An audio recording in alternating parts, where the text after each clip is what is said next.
I'm Jessica Ann Bogart for Audio Storytime. Today's story is a faux fiction, the opposite of fan fiction. Welcome to Audio Story.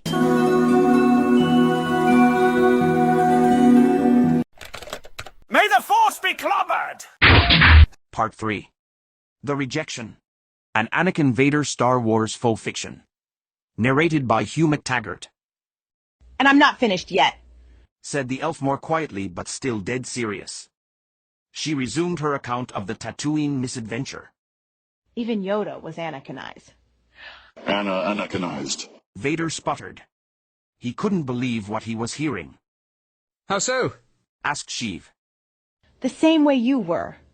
He was running circles around Anakin just like you and Ben and Luke did.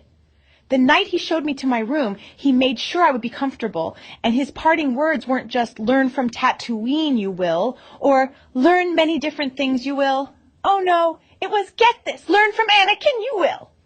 Ow! She threw a punch in midair that was accompanied by a shouting growl. Oh, goodness. Said Sheev.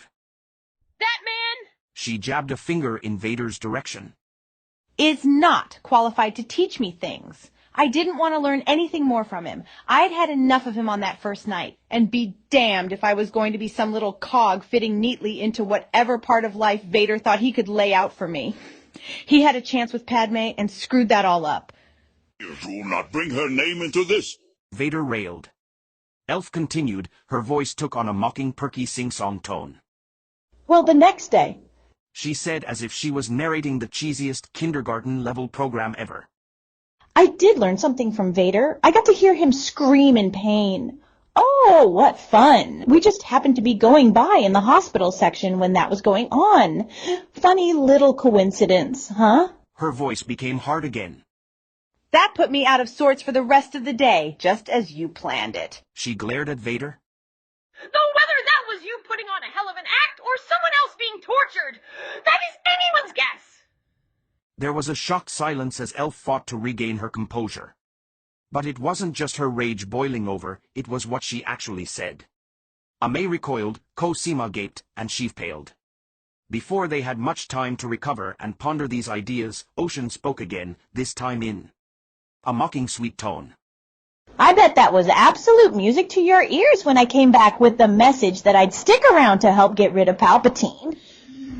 That was Ben's idea, not mine. You must have thought you still had a chance with me after all. Well, it doesn't work that way, mister, and I've done some research, and I don't believe your sympathy ploys. Vader couldn't do anything to stop the flow of words that seemed to bring all his machinations out in the open, revealed for what they were. Ben feels responsible for that, and he is sorry about putting you through that. Sheev said. Incredibly worked up, the elf didn't seem to hear this, and only continued her story. They told me it was a once-a-month procedure, but a couple days later they told me I should just go ahead and eliminate that Sidious thing, whatever it was, because Vader was being scrubbed again. That's when I really started to be quite sure something hinky was up. So, that was done. And when I came back, abracadabra, Vader was healing on his own. Then he had the nerve to start ordering me around like some errand girl. Go find a medical droid. Find me a new emperor, too. Like, what the heck was I going to do to accomplish that no matter who wanted it? And I'm sick of him bossing everyone around and talking down to me with this. I hope this will help you better understand me. Crap. Oh, he hit me with that one when Ben made me give him the message about staying for Operation Terminate Palpatine Clone 2.0. I do not boss everyone around. Vader retorted. Yes, you do. It comes so naturally to you that you probably just don't realize it. And neither does anyone else because they're so used to it. Said the elf, and continued with her story. Elf looked at Sheev. So then suddenly you showed up out of nowhere, sir. I didn't know what to make of it, but I'll tell you something. If you had not said everyone, including me, would be invited to your installment ceremony, I would have been gone from Vader's world like a bat out of hell that night. For what it's worth, Ocean, I'm glad you stayed to help us celebrate the end of a bad regime. Sheev put in. And my healing, do not forget that. Said Vader. Yes, yes, you're healing too, and that you shed your suit completely for all to see. Yada, yada, yada. Lucky you had some duds underneath, or that would have made for a really embarrassing scene. Everyone but Vader laughed. That is not funny. He fumed. Elf ignored this and continued. The bad regime wasn't ended anyway. Vader was wielding the real power. I was so blind. Everyone was, except Leia. I think she and I could have really got along. Luke was definitely Anakinized. He kept calling himself and Leia the Skywalker twins. And though they are biological twins, Leia sees her adoptive father as more of a father, and... That is enough. Leave them out of it. You brought that on yourself. Elf looked around at the others as she continued. So then came the little girl, and she was carrying on for Vader like a lost puppy. I had absolutely no doubt it was more kidnapping and big mind-napping going on. And what really took the cake was that ludicrous judgment thing. And then she bawling me out for not orbiting around Anakin Vader like everyone else was. He even got conned into believing I would be breaking Anakin's heart if I didn't give a relationship a chance.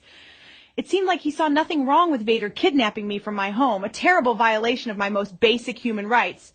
But he threatened to banish me for merely saying I would rub Vader out if he tried that again. Then I was out of there, and that's what happened. Sheev looked downcast. I can't express strongly enough how I regret my part in all of this, Ocean. The elf nodded to Sheev, then stared impassively at Vader. Now understand this, Darth Invader. You and me will never happen.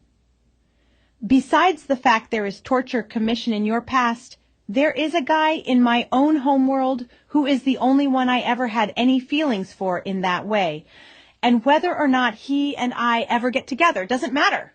Point being, he is my type. You are not. Wow. Loser. Vader was seething in a state of rage and wounded pride. Sheev walked slowly over to him and put a hand on his shoulder, then looked him in the eyes. Darth, you're so busy being upset at the idea that you can't have Elf for your wife or even a friend. I know Ben has already tried talking to you about that, but it's clear to me that you do not love Elf, nor would you make a remotely good couple. Yes, I do love her.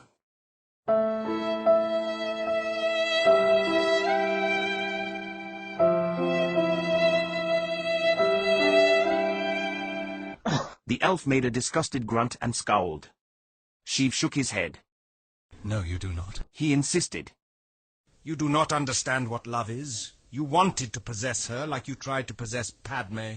Stop bringing her up. And unlike those of us around you lately, Ocean Elf will not be possessed.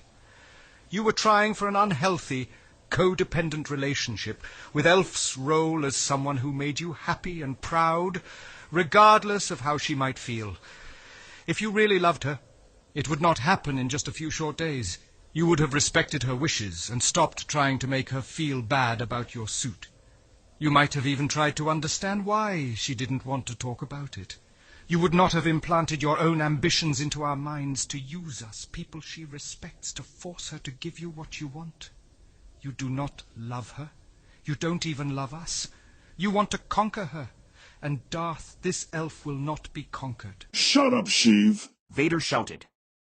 Neither will this future emperor be shouted at. I will threaten you with the same punishment I did Elf yesterday for shouting at me. Do that again or misuse the Force to bend someone else's mind and you will be banished. There was a deafening silence. And Ocean, you will be unbanishable unless you turn to the dark side. The elf smiled broadly.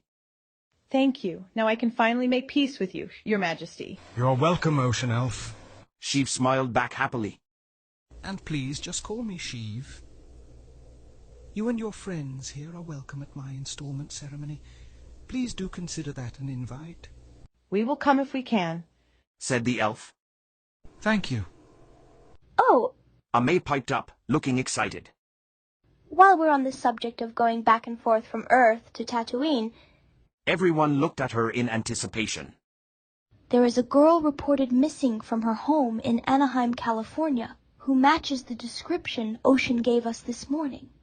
May took out her phone and pulled up the information, which included the girl's full name, age, description when she went missing, and a picture of her. That's her. Ocean exulted, looking as if she wanted to jump for joy. A moment later, she sobered.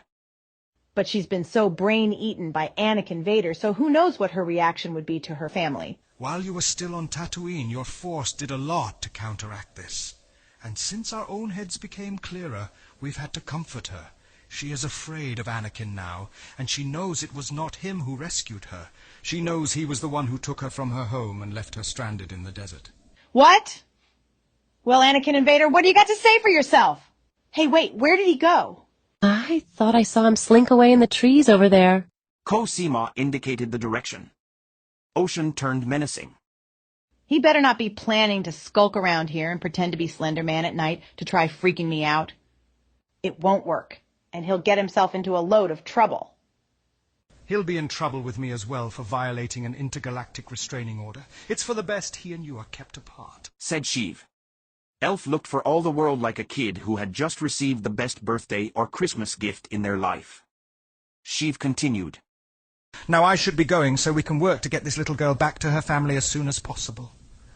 Yes, and if you come across any other missing people who are not from your galaxy, please feel free to report them to us so we can see if they are cases from here on Earth. I will do that. What in the world was Vader thinking? Abandoning a child in the desert? Surely even he knew he wasn't going to win any hearts that way. Yes, I discussed that with Ben and Yoda, and we don't think Anakin planned to leave her for dead. We believe he was going to spirit her away from her home and hide her somewhere on Tatooine until he needed her for some purpose, possibly to force Ocean's hand and other agendas besides. The child does have the Force after all. Because of this, Ben detected her distress and rescued her, beating Anakin to whatever he had been planning to do with her. We think Anakin detected the Force activity going on when Ocean was destroying Palpatine, or the droid, whatever it was, so he had to get back to his place to go into his healing stage, which was supposedly set in motion by Elf's devotion. Ocean scowled in disgust. Sheev continued. What he believed was your devotion, which he also thought you were in denial about.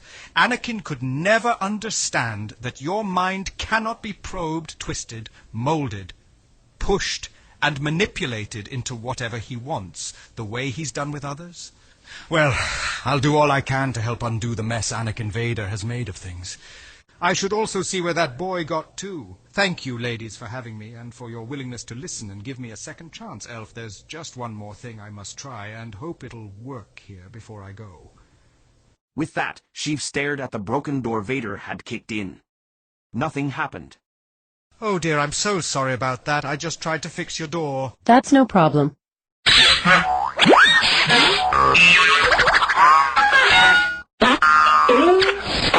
Cosima magically put the pieces back together and in place. Wow. Still, Vader owes you for the damage. I'll work it out and see that you are paid the next time we meet. Thank you, said the elf.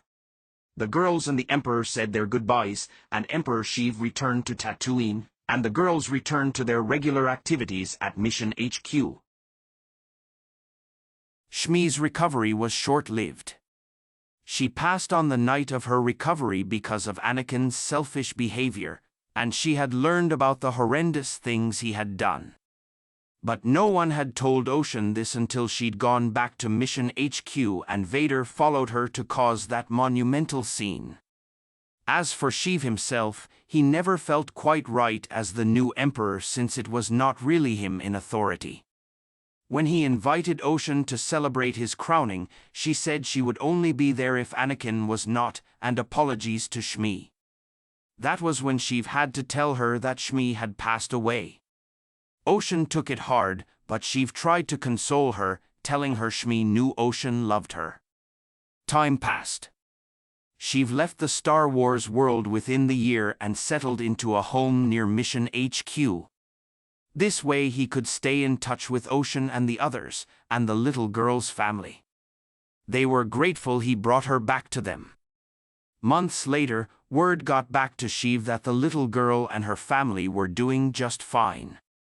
Sophia, not Felicity, was doing well in school, and had received a pet kitten to stay with her at night to help her overcome her fears and nightmares brought on by the Vader experience. She used to wish her name was Felicity until she had that experience.